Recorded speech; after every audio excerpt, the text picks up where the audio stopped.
Do you want to serve less time in prison? A prison consultant might be able to help. That was the headline in a article that the New York Times Sunday magazine published. Yesterday it came out online, and it was really quite something to read about my two partners. There is Sam Mangel on the right and Justin Paperny in the center as we sat at a kitchen table in my home here in Laguna Niguel. While we spoke with a journalist from the New York Times. His name is Jack Hitt, and he wanted to bring some attention to what happens to people after they go through the criminal justice system, once they've learned that they've become a target of the criminal justice system. And although you could click the link below if you're looking at this online to get the actual article, I know that a lot of members of our community are in jail or prison, and they don't have access to these features. So I like to try and give them as much information as I can. And I want to read them a little bit about this article, but also not a little bit. I want to read the entire article so they will have it. But I also want them to understand the process and why the decisions that a person makes in prison, how it can influence a person's life later.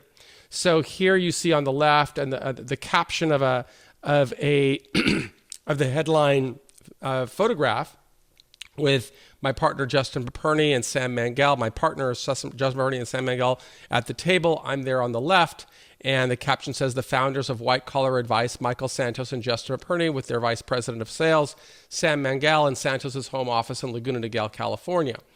And again, the headline is "Want to do less time? A prison consultant might be able to help."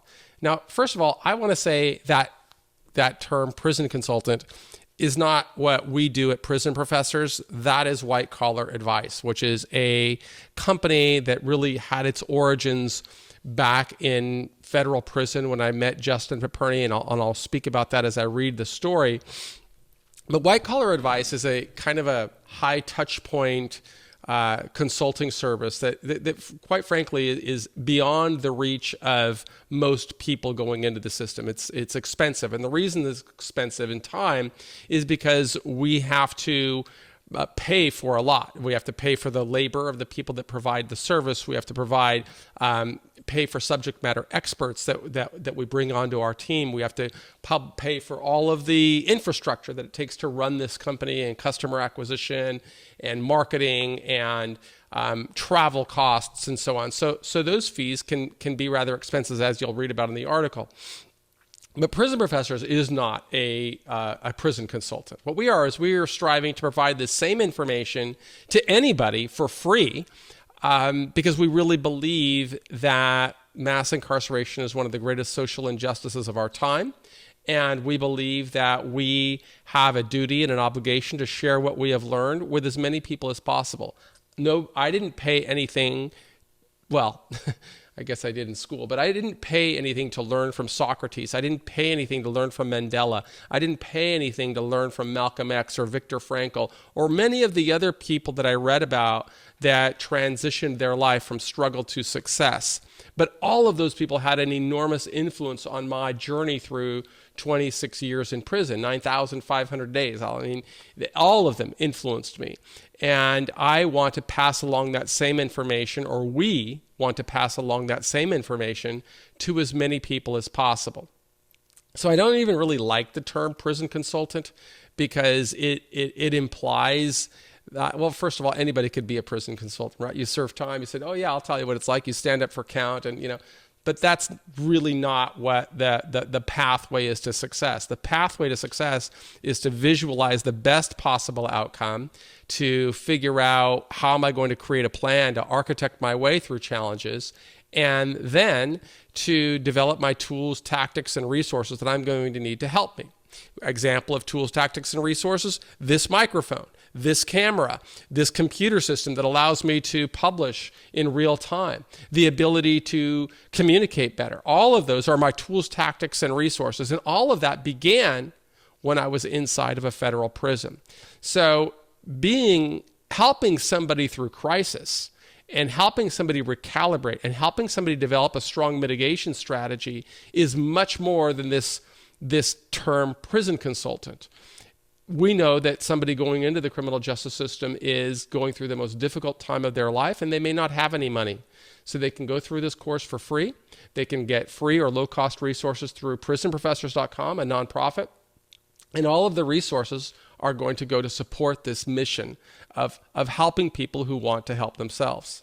So the subheading of this is For a Price, a new breed of fixer is teaching convicts how to reduce their sentence, get placed in a better facility, and make the most of their months behind bars. Okay, to discuss that, what's a convict, right? That's a label. And part of my job is to remove labels like that. Part of my job is to help people understand we're all just human beings. We're all people, and we can all fall, but we can always get up. We can always do something better. And my job is to try and show people how they can do that.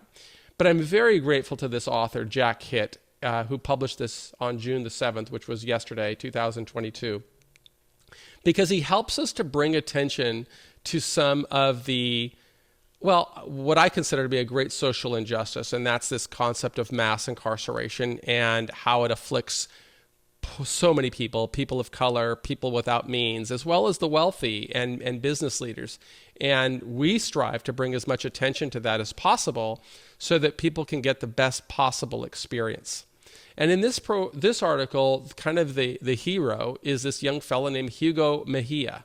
And I met Hugo Mejia. He participated in one of the prison courses we use to teach people in prison. And he taught about cryptocurrency, an area that he has a level of success and knowledge in. But let's go ahead and read the article so people in jail and prison can follow along with us. And again, I will be giving commentary throughout. Hugo Mejia remembers when his Xanax habit ran off the rails. It was around when his small-time Bitcoin cash exchange business blew up, and he was handling millions of dollars, and the whole thing turned into what federal prosecutors called a money laundering operation. Let me see if I can make this a little bigger for people who are reading this on those small devices in prison. There we go. And I can move that over there a little bit, and that'll give you a little easier to follow along. It all started so innocently. Back when Bitcoin was new, there were people who wanted to flip Bitcoin for dollars and others who needed dollars for Bitcoin. In these early days of cryptocurrency, going from dollars to Bitcoin or vice versa wasn't as easy as it is now. But Mejia figured out how to make it simple enough. He became a human ATM, balancing a trade of Bitcoin with a trade of dollars and charging a little vig each way. I'd make $150 for the day, he said, and that was my day. That was my hustle. Word got around, and Mejia got new customers, some of whom wanted to charge quite a bit more money than he was accustomed to. Now, I'm not a stupid person, he told me. I knew these individuals were not involved in that horse and concession trade like they said. This was getting out of control, and I was in too deep. He was putting 2,000 miles a week on his car, picking up suitcases filled with as much as $150,000, even $250,000 in cash, which he would have to take home until he could work out the Bitcoin flip. He asked me, so if you had that kind of money, Jack, for example, if I may, under your bed, could you sleep comfortably? Really? Suddenly, he was demanding a lot more from his Xanax. It went from nervousness and stress to fear and depression, he said, all of which found creative ways to express itself. One day he woke up to find his eyes were bleeding from the inside. Mejia was diagnosed with retinopathy and began getting regular injections into his eyeballs to save his sight. And let's continue through a commercial. Then it goes on. Then, one very early morning last winter, it all fell apart. Some 25 federal agents from a joint Homeland Security and IRS task force stormed his house in Ontario, California. They pounced on my home like I was El Chapo, he said. His aunt and mother were handcuffed, and Mejia was detained in his den by agents who grilled him for hours. Mejia, a U.S. Army veteran and former schoolteacher, insists he had never messed up like this before.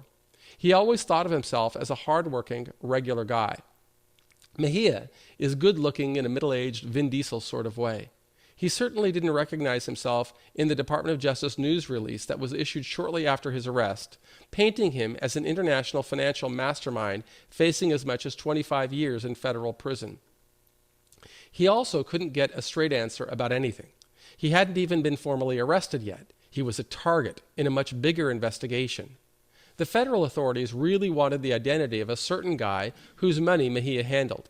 But Mejia says he never met this person. He quickly suggested a proffer, a deal, but the feds wanted to know more about his client. Mejia insisted he didn't know any more and found himself in an impossible situation. If he didn't tell them something, he was facing serious time. Of course, he hired a lawyer, one who described himself as a cryptocurrency expert.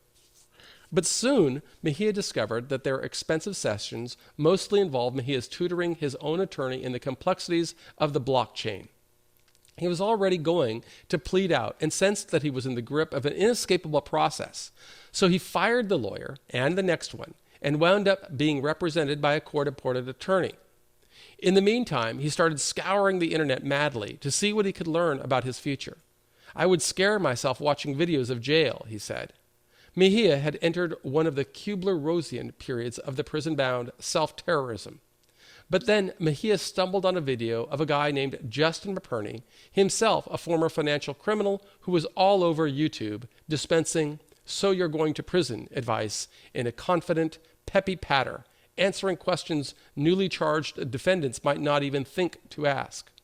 Mejia loved this guy and spent hours watching his videos. It would kind of calm my anxiety, he said. The big fears started to seem less terrifying. He learned that he would most likely be going to a low-security prison where violence is not even common, let alone rape or anything like that.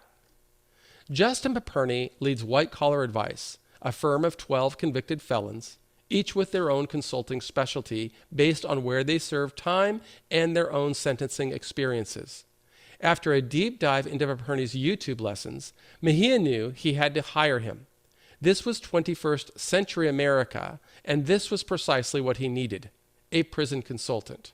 So here's an area where I am going to give a little bit more elaboration, because this is really what Justin had branded himself as for many years when he started White Collar Advice. I was still in prison at the time. And you'll read about that. I will be reading a little bit more about the origins of our company a little bit later.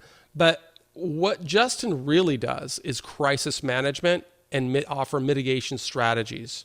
When people are charged with a crime, they are finding themselves in this hopeless spiral a lot of times, not knowing where to turn, just as Hugo described. He's, can't sleep. He's scouring the internet. He's getting scared by these, people that are yelling at you and talking about, how you got to join a gang and all this kind of thing in prison.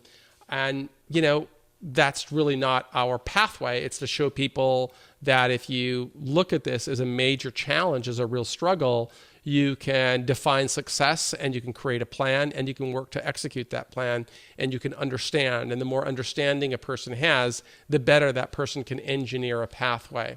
That said, the world is always going to label us. And as we started at the New York Times article piece, there was, you're a convict, you're a felon, you are a inmate, and these are realities that we have to live in this world of realities. If you are watching this inside of a jail or a prison, you have to understand what's coming, and then you have to figure out, how am I going to position myself to succeed anyway? And that's really how our business began. Is a conversation like I'm having with you was the same conversation I was having with Justin McPerney inside of a prison. And we'll get into that a little bit more as we move through the article. And I'll continue with the article. Maybe you have heard of these consultants recently. After a prominent felon is sentenced, a spate of stories often appear about these backstage fixers for the wealthy, consultants who can help a client into prisons that one might prefer. Say a prison that has superior schooling or CrossFit level gyms or lenient furlough policies or better paying jobs or other refined specialties. The federal prison in Otisville, New York, for example, is also known as Federal Jewish Heaven because of its good kosher food, decent gefilte fish, they say, and the rugelux is not bad. When those varsity blues parents were busted for paying backdoor operatives to engineer their kids' college admissions, it was also reported that many hired prison consultants to game out the aftermath. Well, again, I think this is somewhat sensationalistic in terms of what really happens. Okay, there's no fixing going on, of course, and there's no gaming of the systems. The Bureau of Prisons is a professional bureaucracy and what is a bureaucracy? Well, if we study Max Weber's theory on organizational theory, and you read the history of bureaucracy, it is an organization that invests more time in its policies and procedures and its positions than in people.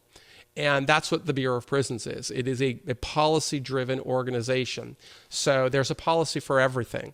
And you can't really game it, but if you understand those policies, you may be able to position yourself for something for something that might serve your future interests better.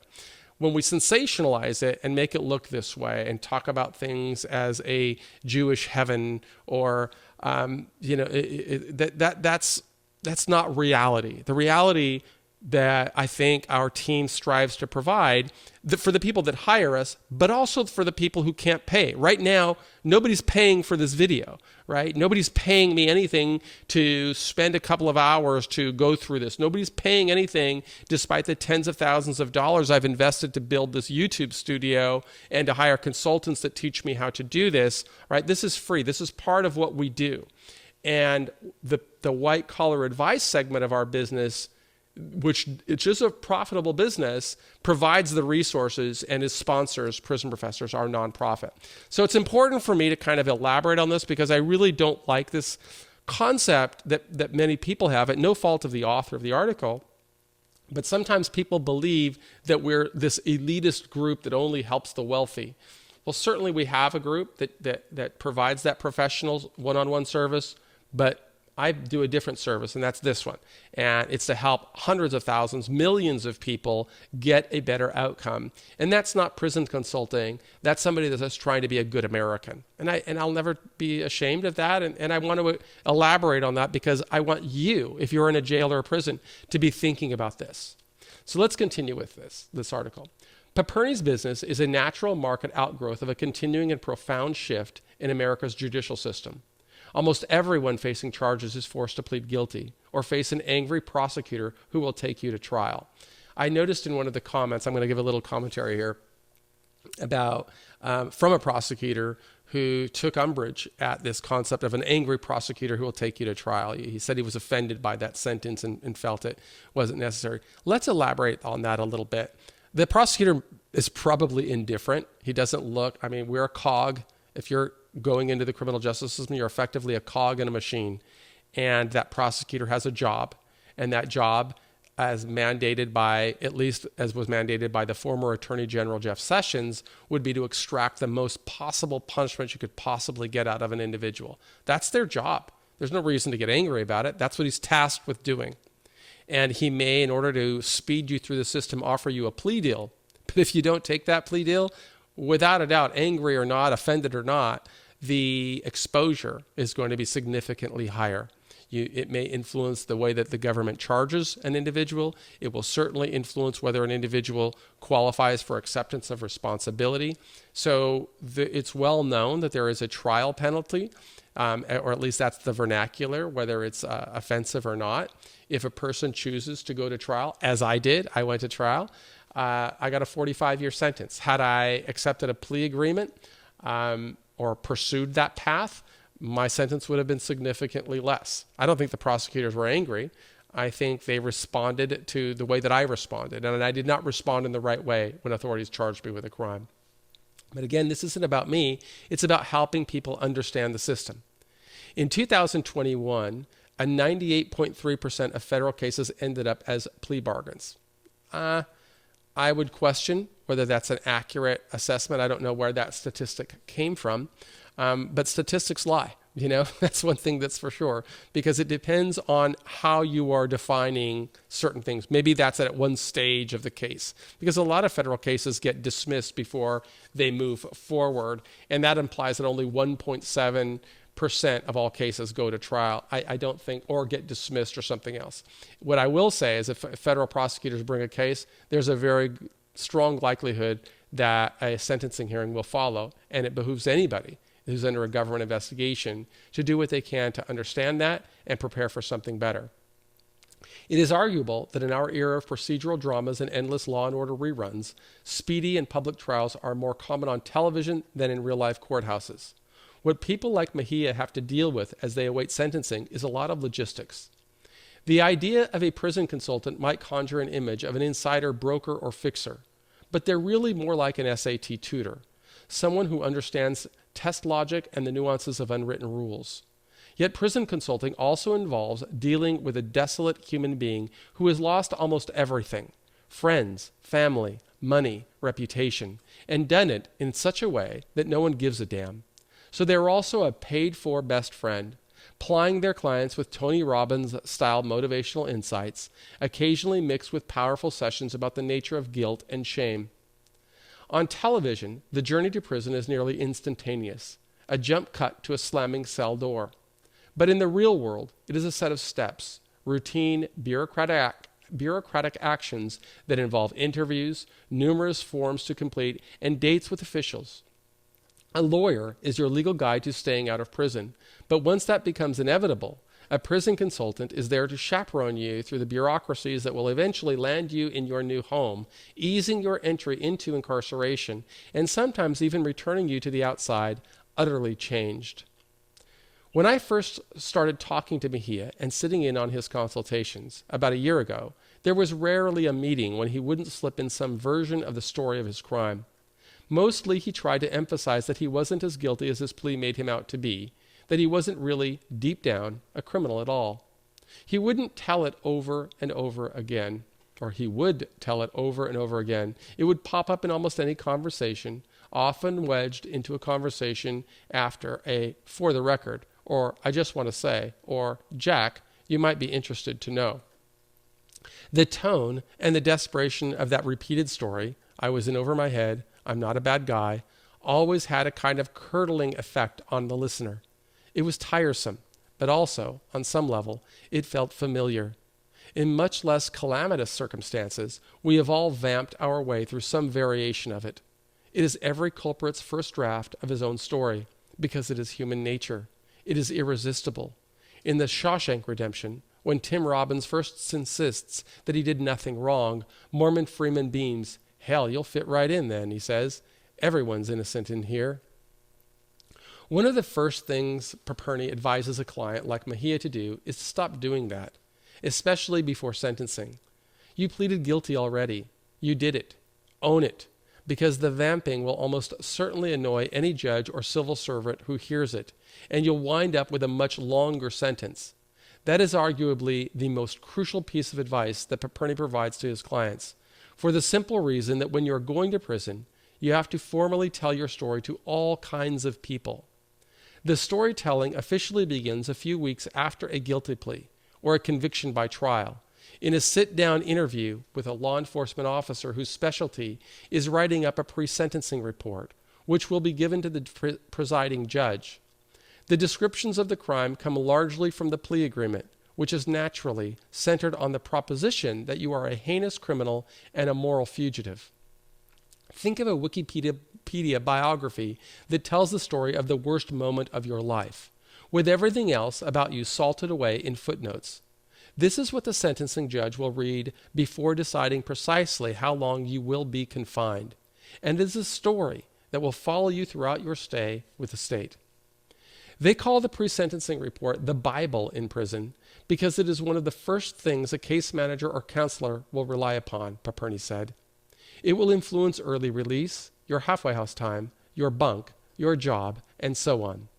And the person writing that story for you is someone who has already heard every version of the breathy, stem-winding explanation imaginable. They're used to us saying, "We're sorry because we got caught," Paperny said during one of his meetings with Mejia, or "We paid back the money because we don't want to go to jail," or "We cooperated to avoid prison." Many lawyers send their clients into this interview with the standard legal advice to say as little as possible and limit the damage, good advice during an arrest or even in the courtroom. But this is the most important interview the defendant will ever have, and you would be stunned at how many defendants do not prepare, Paperny said. This is a chance for you to change the narrative. At the moment, Mejia says hello to the interviewer. All the material the officer has on the table is focused on the crime, And if Mejia surrenders to the mighty tug of self-exoneration, then the focus of the story remains the legal transgression, and the biography instantly turns into a profile of a career criminal. Instead, Paperny and his colleagues coax a full biography out of each client. They encourage you to write out a full life story in the form of a letter, then rewrite it with editors working through every line, then ask you to read it over and over until, eventually, you sit down for a mock interview. By the time the officer is conducting the real interview, the story he hears is a full autobiography with a beginning, a middle, and an end. And somewhere in there is the speed bump in the narrative, your crime. During these early sessions, a client will often spend time with Brad Rouse, who is the firm's expert in written narrative. I do want to say that Brad Rouse is a great member of our team, but we have other experts as well. And some of those include Lawrence Hartman, who is a graduate of Columbia Law School. Others are always coming on board. But I just definitely want to include some of the other members of our team. Brad Rouse is a great member of our team, and we're grateful to have him with us. In his previous career, Rouse was a well-known theater director in New York, a Harvard graduate whose credits include the 2012 musical about Andy Warhol, Pop, and Billy Porter's 2005 one-man show, Ghetto Superstar. His 2001 revival of the Harold Arlen musical, Bloomer Girl, earned him a segment on CBS's 60 Minutes 2. But those aren't his real credentials. Like everyone else on Paperny's consulting team, Rouse has served time in federal lockup. About 15 years ago, he fell heavily into drug use and ended up dealing 5, 6, 7 types of drugs until some 10 agents burst into his West Village apartment. Often, when clients first encounter Rouse, they're in that post-plea misery marked by social paralysis, 1,000-yard stares, and near catatonia. It is a delicate time. Suicide is a real risk. I remember when I piled furniture up in front of my window because I am on the 6th floor, he said. I had such a desire to kill myself. Many of the people he talks to have basically been law-abiding high achievers who justified crossing some line for the first time, lost everything, and were staring into a near future of incarceration. They feel like they have dropped through the dance floor and it's over, he told me. That's where the conversation often starts. Scattered details, eventually gathered into coherence. It is like directing a one-man show, he said, except the audience is also one person, the judge. A judge is one person, but there are many more stakeholders or players in this play. Those would include the probation officer. They would include the prosecutor. They would include directors and people that you may never meet inside the Bureau of Prisons. They will include people you'll meet in your future. They will include employers and all of the other people who have some role in the collateral consequences of mass incarceration. So let's continue. Throughout the spring, Mejia was kicking drafts of the letter back and forth with Rouse and Paperny, and I read them as they became more and more refined. Mejia's pre-sentencing interview was scheduled in June, and by early summer, a different character began to come into focus. A 15-year-old striver who rode a bus for an hour to work as a liquor store stock boy, and who once won a competition with his King Lear monologue, who then left home to become a reconnaissance specialist in the Army before returning to Los Angeles for college and eventually a master's in business administration. Mejia's story, which is about half as long as this article, has a Hallmark TV movie quality to it. But the result is intriguing, almost like one of those standout obituaries, only the subject is still alive. One unexpected feature of these narratives is how much of the story hints at a rehabilitation that is yet to fully manifest. More than a few felons awaiting sentencing told me that they were already paying back their victims. Many just get jobs. One former CEO I spoke with was working for minimum wage, while others have started entire businesses and kept them operating straight through a lengthy prison term.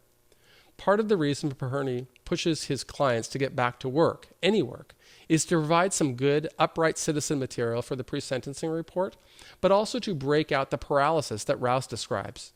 After Paperny got caught, he remembers letting whole days and weeks go by, ordering 2 double cheeseburgers, 2 fries, and a shake from In-N-Out, while compulsively playing online chess until the one-time trim USC college baseball player staggered around his house topping 200 pounds.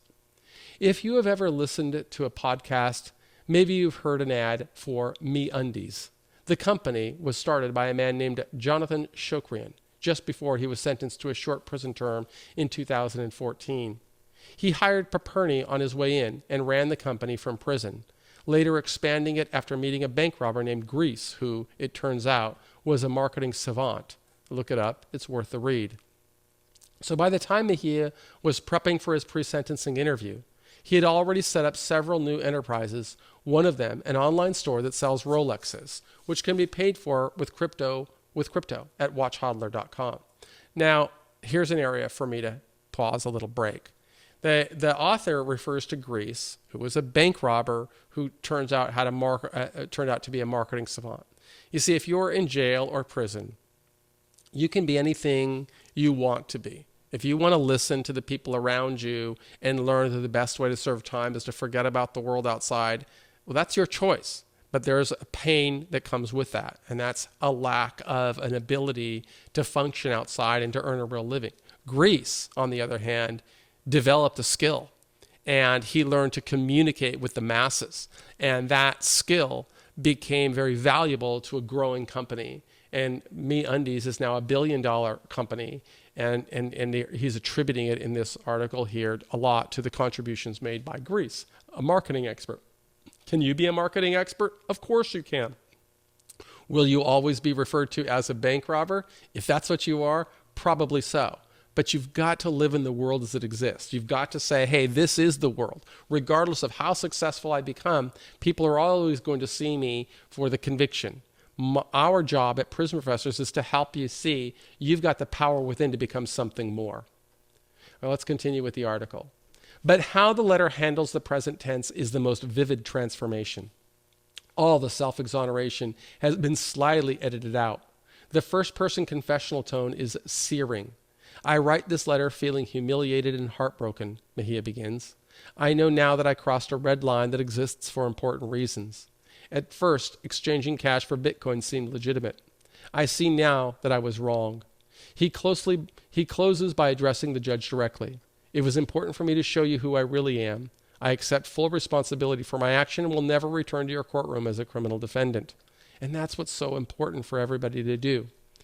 Understand, you have to speak to the judge. The judge doesn't know who you are. If you don't take this effort to help him understand who you are, then you are going to leave yourself with the ugliness of what others are going to say about you. We have an image here of Mejia lounging on his sofa. It seems to have a lot of Christian memorabilia there around him. But he looks relaxed, the Vin Diesel character that the author spoke about. And that's at his home in Ontario. So let's continue. The tenor here feels pious, as though somehow the whole process has reverted to the religious origins of incarceration. Guilt, confession, penitence. This legacy vocabulary of criminal justice calls back to a time when confinement was about reform and salvation, before modern punishment turned exclusively on a physical torture. The amateur savagery of shower rape jokes, random beatdowns, the cruelty of solitary. But put all the parts together, and the buoyant takeaway for any judge reading it is that maybe his job is already done. Nothing isolates one's crime, and all the moral dereliction that comes with it, quite like a story in which the jail time, which hasn't even started, already seems to be receding into the past. When the rapper Stat Quo was busted on charges of participating in the scheme to steal millions of frequent flyer miles, naturally he hired a lawyer, but still he was freaking out. So I went on YouTube and I was just looking up, what do you do when you have been named in an indictment? Stat Quo legally, Stanley Benton, came across the same videos Mejia found and started, in his own words, binge watching. Every topic that was haunting him, what to do when you were actually indicted, picking a lawyer, preparing a sentencing memorandum, each had its own video, narrated with Paperny's trademark confidence. Okay, Stat Quo remembers thinking, this guy knows what he is talking about, so he hired him. On the morning I caught up with Stat Quo, he had just gotten back from a Pasadena kitchen where he was cooking breakfast for the homeless 3 mornings a week. He started doing it years ago, long before he got in trouble, and stayed with it. Actually, it's important for me to see that, you know what I mean? Because you know that this Hollywood stuff that I'm in, you will lose sight of reality sometimes, you know. My friends' houses look like malls. His full story was pitch perfect. He had never tangled with the law before, and he has a family. Still, he had the usual long-winded take on his own innocence. His friend had offered him discounted airline tickets, and he bought them without knowing that his friend had gotten them by hacking into other people's accounts and stealing their miles. But when Statquo sat down to work on his narrative, he totally got it. He knew that anyone walking into a pre-sentencing interview is presumed to be a hardened criminal. But a black rapper? My case was out of Dallas, Texas. And let's be honest here, he said, not the most progressive state for a black man. And listen, I'm not Drake black. I am like Shaka Zulu black. You know what I'm saying? 3 of the other defendants who used these stolen miles got real time. One guy got up there trying to explain all kinds of expletive and making excuses. That's the wrong thing to do. But he didn't have anyone to tell him, because that's just your natural instinct when you get in front of somebody. Judge, wait a minute, man. I ain't do nothing. Come on now. Hold on, man. You know, I'm just out here. Slam. That guy was sentenced to 2.5 years. My judge saw me differently, he said. She is like, based on what I have read about you, you shouldn't even be in here. In the sentencing hearing, Judge Jane Boyle said aloud, I wonder if he even should have been prosecuted. Then she said, I'd like to give you 6 months probation, but I can't. Then she turned to a court officer for clarification. Do I have to give him, she asked, a year probation? Informed that the guidelines required at least 1 year of probation, she imposed exactly that. That is because she was able to read my story, he said. Much of Paperny's advice comes from his own attempts to avoid prison when the Ponzi scheme he enabled collapsed. After being nabbed, he figured he would outsmart the feds with a series of artful dodges and deceptions.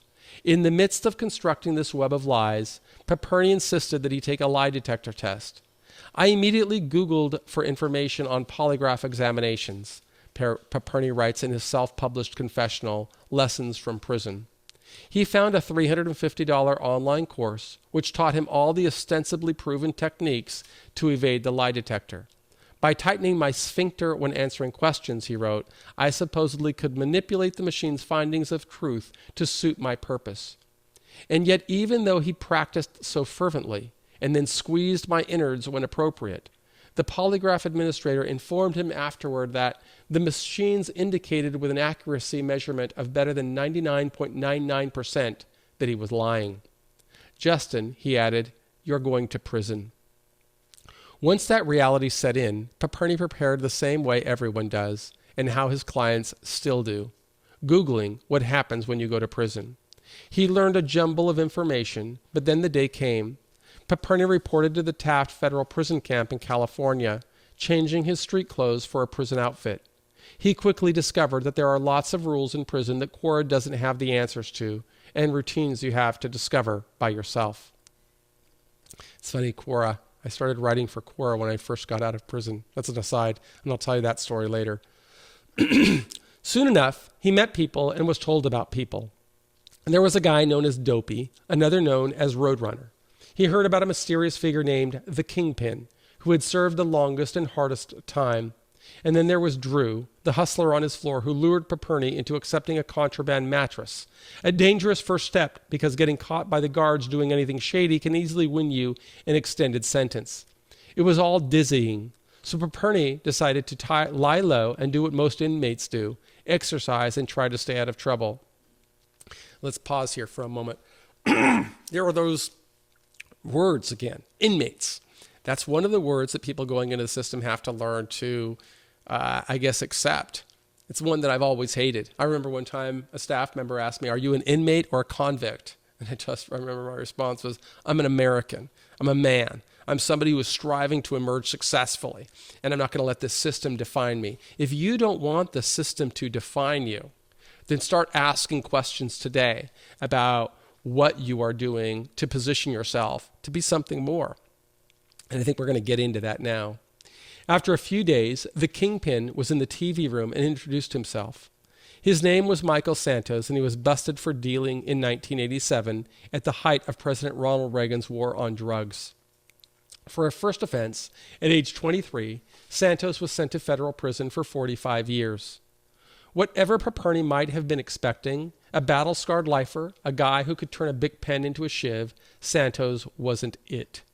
Instead, he was a self-educated man whose years of reading transformed him into something far beyond your typical jailhouse lawyer, more of a jailhouse philosopher, concerned with the metaphysics of confinement.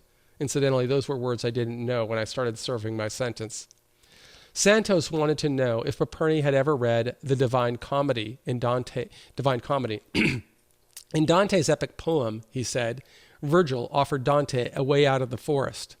Santos encouraged him not to worry so much about the softball league or the card games or the other time wasters available to prisoners who instinctively believe that their years behind bars are meant to be useless. He encouraged Paperny to read Aristotle and to know thyself. He told him he should also read Sun Tzu and learn to know thy enemy. I remember those exact words. But I want to just talk about that. Are we prisoners? Are we thinking about life behind bars? Or are we human beings inside of a crisis and having to figure out what can we do to make things better? That's the essence of what we do at Prison Professionals. We want you, if you're inside of a jail or a prison, to start thinking today about what can you do to transform your life. Like any sane convict, Paperny thought, you are kidding me. That's the wisdom of the centuries? Are you serious? Paperny wondered what the point was of all this Reader's Digest philosophy, but he found the books interesting. Who, he wondered, was his enemy? Maybe, Santos told Paperny, the enemy is not a who. Maybe it's a what, he said. Maybe it's a prison term. Maybe it is an unfulfilling career that leads you to misery or to bad decisions that land you in prison. At the time, Paperny was dealing with a lot of practical prison problems. He was working in the kitchen under the thumb of an aggressive inmate who trafficked liberally in Holocaust denial. And then there was Santos, slowly teaching him to look past the office politics of prison and try to see his confinement as a bounty, a gift of years to prepare for what comes next. Think of prison as a business planning session, Santos told him. He'd been thinking that way for years. He had already written several books about getting through prison. Paperny was due to get out a lot earlier than he was, Santos pointed out, so maybe he could get a jump on the obvious business idea, advising incoming felons on how to handle a future of prison. When Paperny got out in 2009, he founded the business, with Santos joining on his release 4 years later. Today, Paperny and Santos are business partners, co-founders of White Collar Advice and another business called Prison Professors, which is Santos's attempt to make their services and philosophy available to anyone, not just the white-collar felons who can afford their fees. Paperny told me those fees range from a few $1,000s into the six figures. Santos's intention, long before he got out, was always much bigger than consulting with white-collar criminals who described as merely the consumer side of the business. And it's true, we do have a business that people pay tens of thousands of dollars to help them with crisis management and mitigation. But this is a lifelong struggle, as you're even reading in this article. Even the young fella, Jonathan Shokrian, who worked with our team in the past and whom I've interviewed, and who is an extraordinarily successful businessman that architected a $1 billion business that disrupted the underwear industry. I mean, that's what I know him as. But in here, we're always brought back to he was in prison. Or the fellow that was the bank robber who became a marketing expert. In here, he's always known as the felon. We have to understand that and move forward with our dignity intact. That's what you have to be doing if you're in jail or prison. And the way you spend your time will have a huge influence on whether that becomes. When I met with Justin Paperny, he was no different than anybody else. This scared guy in prison wondering, what am I going to do? How am I going to earn a living? And it was just through BizDev that we recognized how can we collaborate to build something that will have an influence on the lives of other people and that will generate financial resources that we can use to sponsor programs that we want to provide for the indigent. And that's what we do at Prison Professors. So we definitely are a community-based service with hopes of improving outcomes for any justice impacted individual. And that includes you, because we're all justice impacted individuals. It is way more important to me to help the 1 million people that are in prison who keep recidivating, Santos said. To that end, the other side of the business seeks to recreate for thousands of prisoners, I would just say thousands of people, a certain encounter Paperny had not long after meeting Santos. When I went in, I was a fat, miserable, self-loathing, white-collar defendant blaming everyone but myself, Paperny said. And I adjusted to prison like you do, complaining and exercising 7-8 hours a day. Then the Taft prison camp philosopher sidled up to him at the gym one day, and Santos said to me, kind of joking, like, "Hey, bud, how much are people going to pay you to do those pull-ups when you get out?" And I'm like, "Nobody." And it was an aha moment. Santos believes that inmates should think of confinement not as punishment, but as a continuing education for a future newly conceived. Our team, Paperny said, is a big proponent for avoiding recreational sports in prison like softball, because unless you're going to be a softball player when you come home, then I don't think you should play softball 4 days a week. So every choice should relate to the life you want to live when you come home. When Santos did get out in 2013, he had to get familiar with a few new technologies: email, YouTube, basically the entire internet. But has since crafted a series of videos into a kind of freshman course on how to navigate prison. More importantly, I would say, it's to navigate your way through crisis and emerge successfully with your dignity intact. Life is not only about the worst thing that happens to you of going to prison, but how do you pick yourself up, and how do you restore confidence, and how do you move forward? They are now available in all the prisons of Washington State and California, sometimes with the lure of sentence reductions for inmates who complete them. A former warden who knew Santos has helped install them in the parts of the federal prison system. There are courses on setting goals, being accountable, on having the right attitude.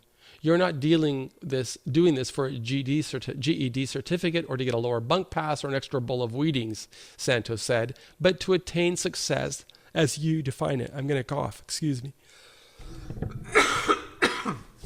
Sorry about that. I don't have the editing skills to take that out. No matter how energized Santos might get talking about these expanding programs, he is still the jailhouse philosopher, an epigrammatic inmate who can casually sit back at the end of a riff to tell you that he means to upend the entire American penitentiary system through the prisoners themselves, to bend the arc of justice back to its history when confinement was a call not for sadism and misery, but for contrition and deliverance. Yes, got it right. But if you're listening to this inside of a jail or a prison, or you're going into the system, let's examine that sentence again, because it's what you're going to have. In fact, my wife freaks out every time she hears this concept of me being an inmate or a convict or some of the other ways that people describe me. But that's just life.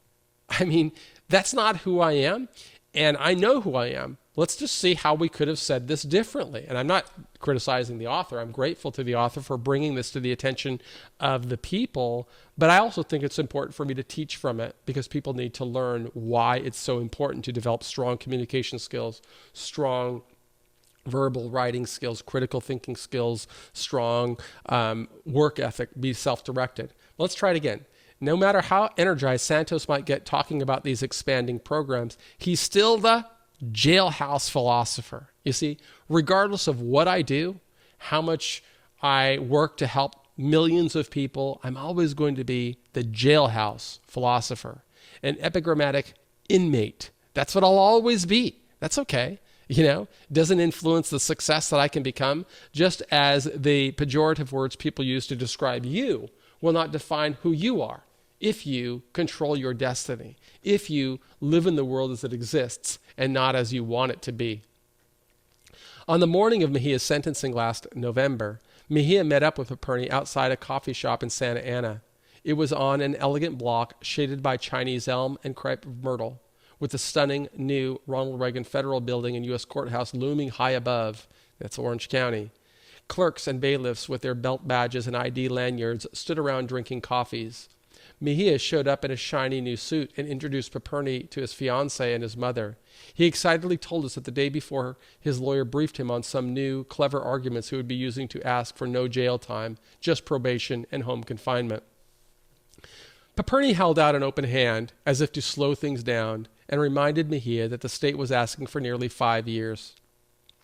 It would be unusual for a judge to stiff a prosecutor by giving Mejia no time at all. I wouldn't be surprised if you got 3 years, he said, trying to lower expectations. Paperny often finds himself at odds with the lawyers, mostly over details where he is relying on his own hard-won experience.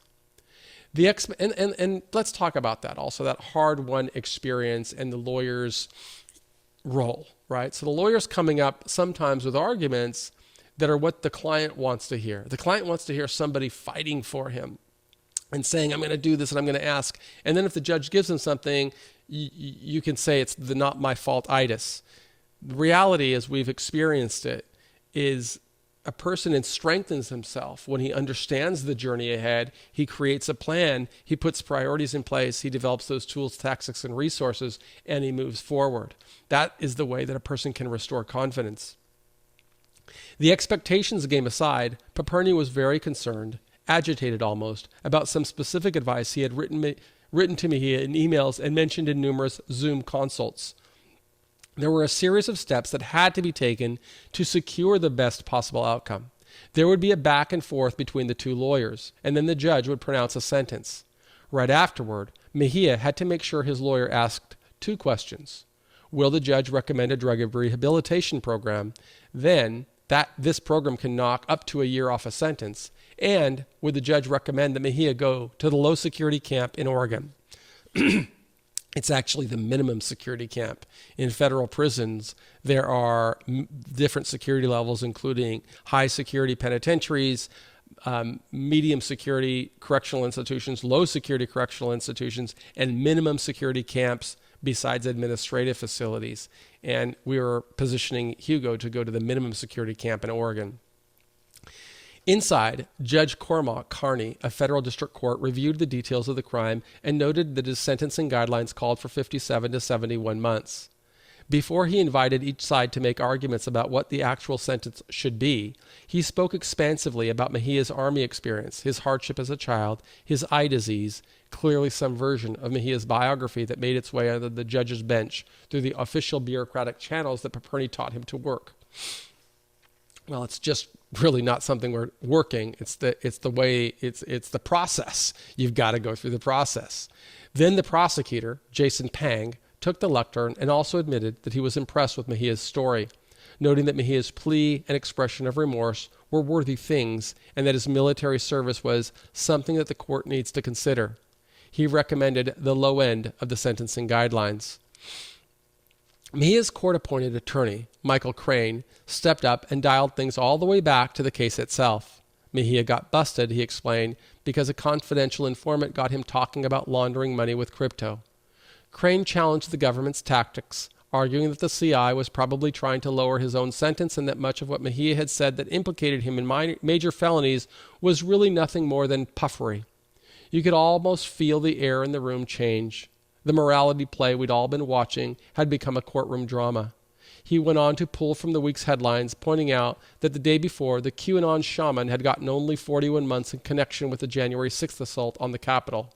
With that, Crane asked for probation, no jail time.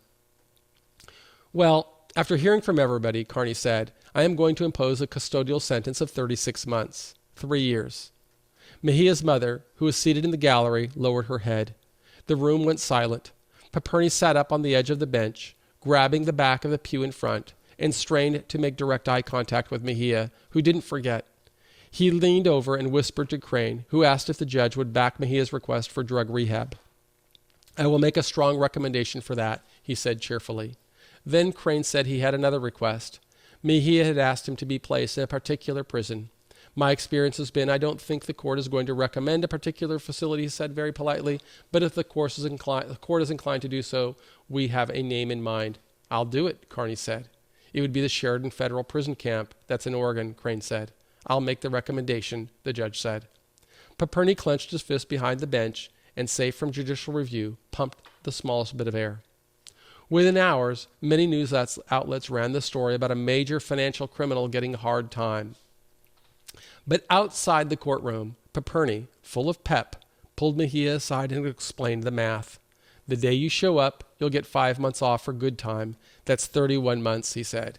And you'll get 9 months off for completing the drug program. That's 22. And you'll probably get 7 or 8 months in the halfway house. So it's 12 to 13 months.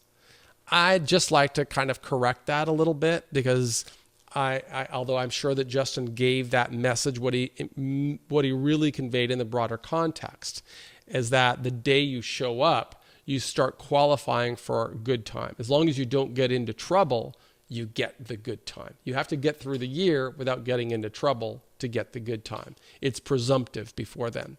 And with regard to the 12-month sentence reduction for completion of RDAP, you have to actually you have to get accepted into the program and you have to complete the program. So there are a few hurdles, but if all things go well, if you position yourself well, if you do the right thing, that's the outcome. You're going to serve 10 to 13 months on that 3-year sentence. That's the best possible outcome. And we strive as coaches to help people understand that. Yes, Hugo Mejia was a paying client of our company, and those resources went to support the free work that we do. But you can get that same free work if you're willing to invest the time to read, to watch videos, to listen to audios. It's just work. Somebody has to do the work. And I'm not ashamed to say we have a company that earns an income from providing that work. Throw in the health issues in the CARES Act, if it applies, and Mejia might be home in less than a year.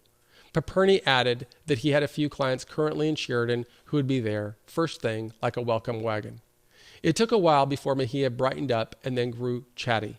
He turned to me to marvel over this odd sense of relief he was feeling, of clarity, he said. Paperny whipped out a selfie stick, and he and Mejia recorded a real-time video about what just happened and Mejia's sense of purpose. Michael Santos, who was not there, was very much there. After Paperny turned off his phone, Mejia talked quickly, shifted to his businesses, the future. He told his family he was going to make the businesses run while he was gone. He was in full planning mode.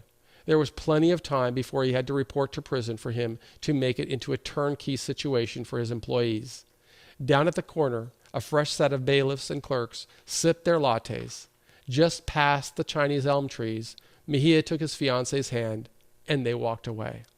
And that's by Jack Hitt, the creator and a co-host of the 2017 Peabody Award-winning podcast, Uncivil.